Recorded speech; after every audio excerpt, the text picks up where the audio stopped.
आणि आपल्याला ज्या काही सेंटर कॅरियर फ्रिक्वेन्सीज येतात करस्पॉन्डिंग टू 0 आणि 1 त्या कॅरियर फ्रिक्वेन्सी ऍडजस्ट करायच्या.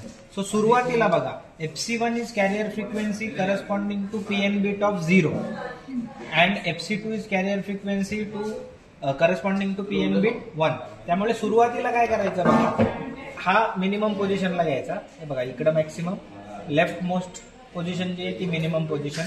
पॅटर्न कनेक्ट करायचा इनपुटला, जो आपला पॅटर्न आहे तो, आणि तुमची जी PN ची बीट आहे इनपुटची ती ग्राउंडला द्यायची. This is connected to ground. ठीक आहे, हे कनेक्शन करायचे. Now for output this is डीमॉड्युलेटर.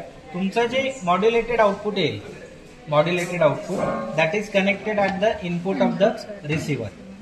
रिसिव्हरला second input is the PN bit. आता PN आपण कशाला कनेक्ट केलंय, 0 ला कनेक्ट केलेला आहे. सो हा पुन्हा 0 ला कनेक्ट करायचा.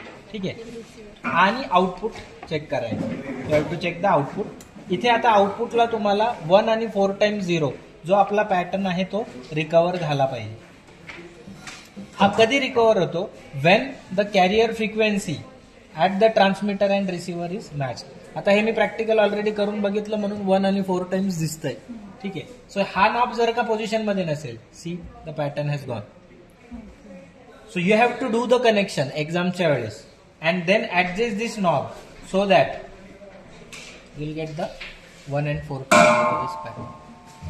पहिले 0 ला PN सिक्वेन्स आणि पॅटर्नला, नंतर सेम प्रोसिजर रिपीट करायची. फक्त PN जे 0 ला दिलं होतं त्याच्याऐवजी आता ते 1 ला द्यायचं.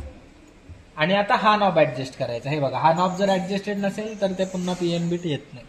सो हा आता इथे मी ऍडजस्ट करून ठेवलाय म्हणून तो बरोबर तिथे तुम्हाला आलेला दिसतो.